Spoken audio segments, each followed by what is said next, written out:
Well, again, thank you for coming out this afternoon. You know, when it's 95 something degrees outside, it doesn't really feel like hockey weather, but this is a great day for UMass hockey, and we're glad that you could be here to share it with us. I do want to thank a few people, starting with our new Chancellor, Chancellor Subaswamy, who is with us today. Probably his first public appearance since taking office, and I just told him a little while ago, at least now he has somebody that he has a little bit more seniority over. So it's a great thing, but welcome, Chancellor. Glad you could be with us as well. I also want to take a little minute to thank the members of my consultative committee. I really appreciate all their support. Juan Jarrett from Human Resources, Jeff Smith, who couldn't be with us today, but he's our Associate Director for Sports Medicine, who works directly with the hockey program. Glenn Wong is here in the back, our faculty athletic rep. Our two alumni members of the committee, Peter Travato and Mike Merchant. I want to particularly point them out for participating with this. They were a great help.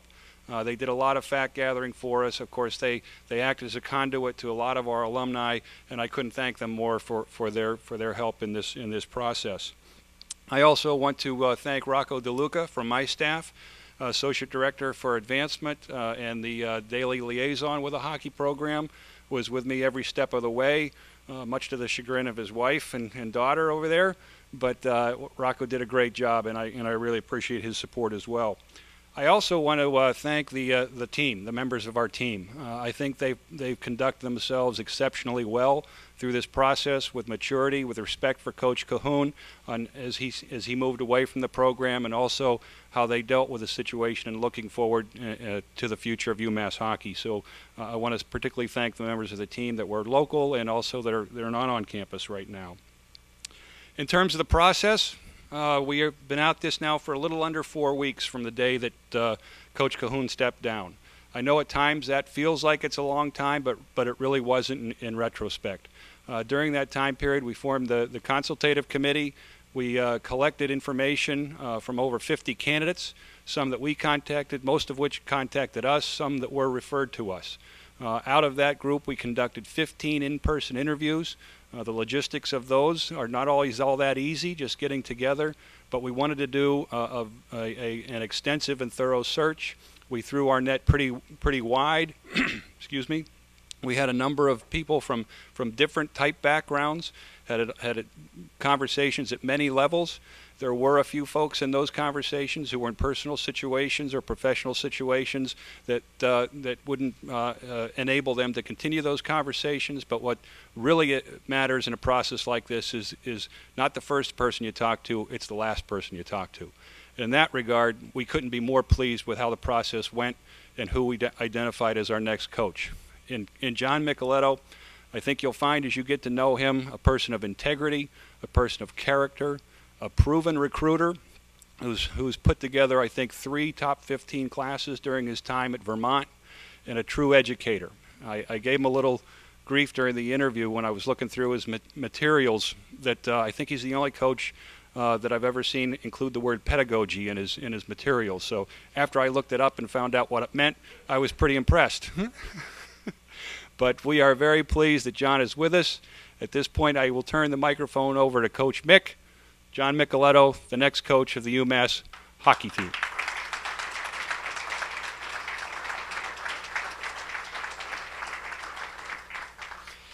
Thank you. My parents who put me through college will really appreciate the pedagogy comment as well, so thanks very much.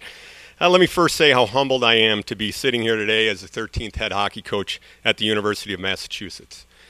As any coach in the profession knows, you work really hard at honing your craft with the hope that one day you'll get an opportunity to become a head coach. When I started coaching in 1991, I could have never fathomed that my opportunity would come at such a highly regarded institution and hockey program as Massachusetts. I am thankful to President Corrett, Chancellor Subaswamy, John McCutcheon, and Rocco DeLuca for the opportunity here, as well as their belief in me. I'm eager to build on the many positives that are in place with our program right now. Great young men with a desire to succeed and to make UMass fans proud, a first-rate facility in the Mullins Center, a rabid fan base, and a supportive administration.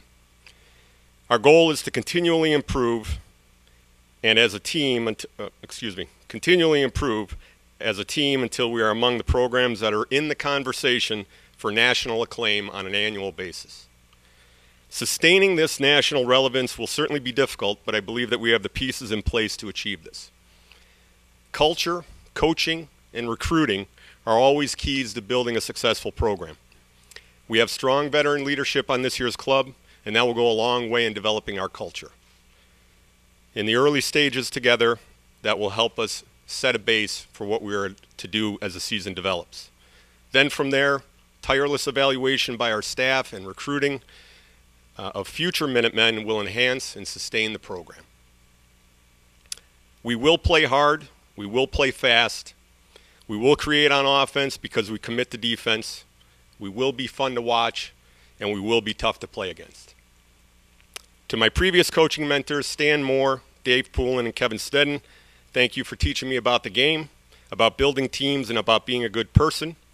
To my wife, you continue to push me to be a better man and still allow me to follow my childhood passions. Thank you. To our many fans, you have proven to be among the best in Hockey East. We need you, your support, and your involvement to continue more strongly now than ever. And lastly, to hockey players in North America and around the world, find Amherst, Massachusetts on your map, put a circle around it. This is the place to be. Go Minutemen.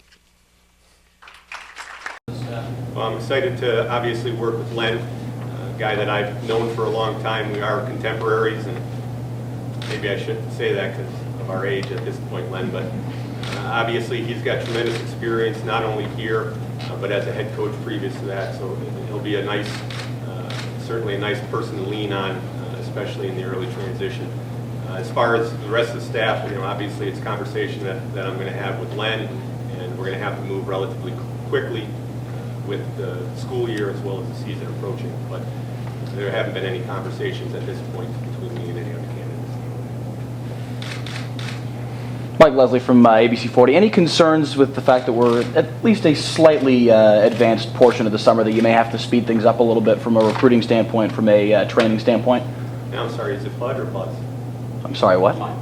Mike. Oh, I apologize. Mike. I asked that. I can go by Buzz if you'd like.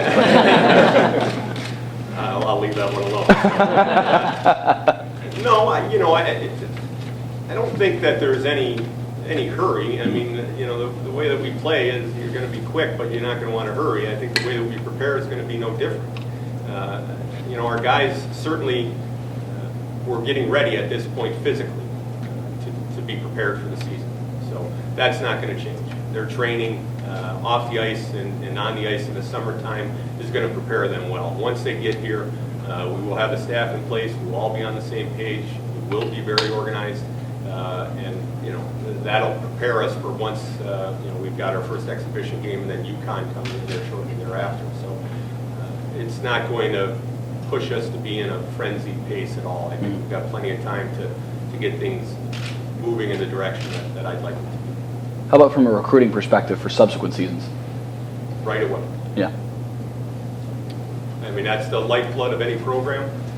It's where we've been able to have success at programs that I've been at previous, and we are going to be where we need to be to get the best players, the best people on campus here in Amherst.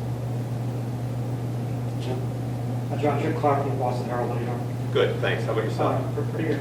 You guys obviously had some success the past few years at Vermont. In a league that's pretty tough to crack the upper tier. What kind of similarities do you see with UMass and some of the things you might be able to achieve there? Similarities? Let me just speak to what I view as the strengths of UMass. Maybe it would be a better way to answer the question for me. I think this is a sleeping giant. It's a fantastic school and program. We've got a great system set up. We've got good people involved. I think when we get good young men to campus and good hockey players, that the place is going to sell itself, as well as the players that we have in the program, and we're going to use them integrally in the recruiting process of other players, because they are as invested in this program as anybody. So I think what we have here in place, after talking to John and talking to Rocco throughout this process, just sets us up for for hopefully a lot of success.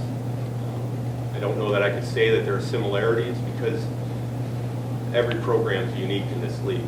Certainly there are teams that are generally recognized to be more established, so maybe that's a similarity between UMass and Vermont. But again, we've got specific strengths that I think we're going to try to explain to people and get them excited about, both inside the program as well as outside.